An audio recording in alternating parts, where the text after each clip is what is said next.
आज मैं परमेश्वर के वचन से ये बताना चाहती हूँ।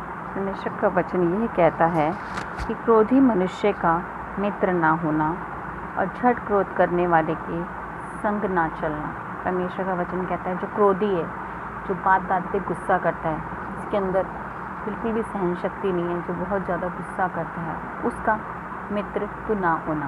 परमेश्वर का वचन हमें ये सिखाता है, क्योंकि जैसे हम संगति करते हैं वैसे हमको उसका असर पड़ता है। वचन कहता है, बाइबल कहती है बुरी संगति अच्छे चरित्र को बिगाड़ देती है। अगर हम एक अच्छे इंसान के साथ रहेंगे तो अच्छा प्रभाव पड़ेगा, और अगर हम बुरे के साथ रहेंगे तो हमें बुरा प्रभाव पड़ेगा।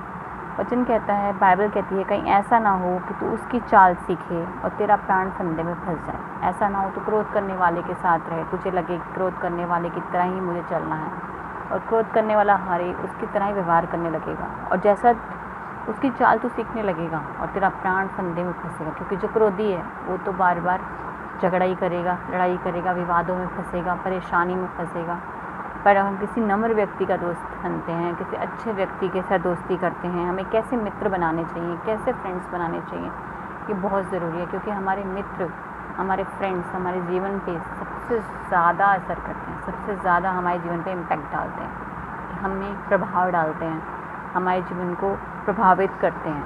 और बाइबल के अनुसार अगर हम वचन को मानने वाले हैं तो हमें हमेशा नम्र व्यक्ति के साथ ही ज़्यादा समय बिताना। ठीक है, क्रोधी व्यक्ति के लिए हम प्रार्थना कर सकते हैं, लेकिन उसका मित्र नहीं बनना। बाइबल में यही कह रहा है, नीति वचन 22:24 यही कह रहा है कि क्रोधी मनुष्य का मित्र नहीं होना, उसका मित्र बनने की लालसा कभी मत करना, क्योंकि तेरा प्राण फंदे में फंस जाएगा। वो क्रोध करेगा, वो झगड़ा करेगा, कहीं जाएगा और तुम्हारा नाम आ जाएगा और तुम बदनाम हो जाओगे और फंदे में फंस जाओगे। 22:4 ये कहता है कि नम्रता, हमें करना क्या चाहिए फिर? नम्रता और यहोवा का भय मानने का फल धन, महिमा और जीवन। हर किसी को अपनी लाइफ में धन चाहिए, महिमा चाहिए, जीवन चाहिए। और इसका सीक्रेट क्या है? अगर हमें अपनी लाइफ में ये चाहिए तो इसका सीक्रेट हमें जानना बहुत ज़रूरी है। इसका सीक्रेट ये है कि हमें नम्रता और यहोवा का भय मानना है, नम्रता से चलना है, नम्र व्यवहार करना है, बुरा के साथ बुरा नहीं करना है। नम्र करना मुश्किल है, लेकिन वो परमेश्वर की पवित्र आत्मा के द्वारा हमारे लिए संभव है। यहोवा का भय मानना है, परमेश्वर का भय मानना है, बुराई से दूर रहना है। जैसे जवानी की उम्र में हमें जिसको इन चीज़ों से दूर रहना है, परमेश्वर का भय मानना है। जैसे दुनिया के लोग चलते हैं हमें वैसे नहीं चलना है, हमें परमेश्वर का भय मानना है। लोग हमें कहेंगे क्या तुम जवानी में प्रभु को मान रहे हो, क्या तुम ये बन गए हो, क्या तुम बोल, लेकिन लोगों से नहीं। आज अगर हम मर जाते हैं, आज अगर हम चले जाते हैं तो हम कहाँ जाएंगे? हम यीशु मसीह के पास जाएंगे, हम अपने परमेश्वर के पास जाएंगे। हमने परमेश्वर का भय मानना, हम स्वर्ग जाएंगे, ये हमें मिलेगा।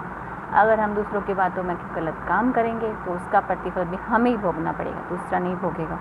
इसलिए अगर हम अपने जीवन में धन सबको चाहिए, महिमा, फेम होना, जीवन, लाइफ चाहिए, तो हमें क्या करना है? नम्रता और यहोवा का भय मानना। 2 चीज़ें हमें अपनी लाइफ में फॉलो करनी है, और उसको फॉलो करने के लिए परमेश्वर से प्रार्थना करनी है कि प्रभु हमें मदद करो ताकि हम वचन को मान सकें, वचन पे चल सकें। परमेश्वर आपको इस वचन के द्वारा आशीष दे और बुद्धि दे कि आप क्रोधी पुरुष को अपनी लाइफ में कभी मित्र ना बनाएं।